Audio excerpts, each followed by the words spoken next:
Morning Agent Monday. It's March 11th, and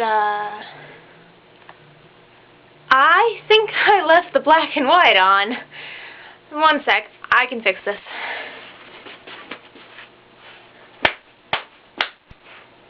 There we go. That's a lot better. Anyway, as promised, I'm going to talk about the Myers-Briggs personality test today, complete with a PowerPoint slideshow. So instead of going online and spending about an hour taking one of these tests, it's really just easier if you just learn how to self-diagnose yourself. There are 4 separate dimensions for your personality. And for each of these 4 dimensions, there's going to be 2 options in the form of letters. Something that you need to understand about these personality characterizations that we're going to be making is that they are not exclusive. It's like being right-handed or left-handed. You can be right-handed and use your right hand the most, but that does not mean that you cannot use your left hand for things. It just means that you are right hand dominant. So the first of these dimensions is going to be either I or E. And these stand for introvert or extrovert. Introverts are going to be people who get their energy from being by themselves, and extroverts are going to be people who get their energy by being around other people. I personally am an introvert, even though I can be quite happy when I'm being extroverted. So that means that I am an I. So that brings us to the second dimension, which has the 2 possible letters of S or N.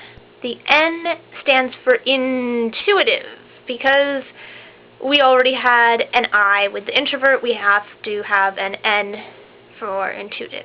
This is probably the hardest out of all of the letter categories to explain. I had it explained to me as it has to do with whether you think more concretely or abstractly, and whether you think more detailed or more general.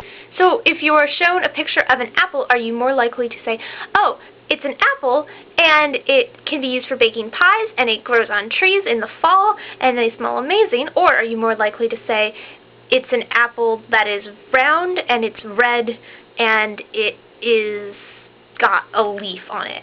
The former, the more metaphorical, abstract way of looking at things is the intuitive characteristic, and the more detailed and concrete way of looking at things is sensing.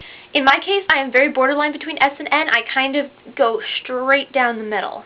The 2 letters of the third personality dimension are going to be T and F, and T stands for thinkers, and thinkers primarily use their head to make decisions, and feelers primarily use their hearts to make decisions. Not surprisingly, studies have shown that overwhelmingly men tend to be thinkers and women tend to be feelers. I am actually a very strong thinker, so I don't know what's up with that. So the 4th and last dimension that I'm going to talk about is J and P. And J stands for judgers and P stands for perceivers. And this is where I come out the strongest, because I am a very, very strong J. So if you're a judger like me, that means that you're going to think about things very analytically. It means that you're going to tend to be very organized, very neat usually, very sensitive to time. For example, I wear my watch all the time. Perceivers, on the other hand, are going to be characterized by their spontaneity and their flexibility. Unfortunately, perceivers are also often very late, very messy, and they tend to lose things. There's just so much more that I could talk about and go even deeper into this and talk about how these traits are going to affect relationships and why you don't get along with people, and it's just fascinating stuff.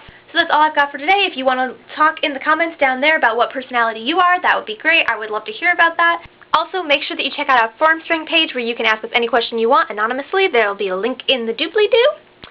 Thanks for watching. Yes, I know my clothes are different. That's what I get for filming over 2 days. I will see you all next week. Thursday out.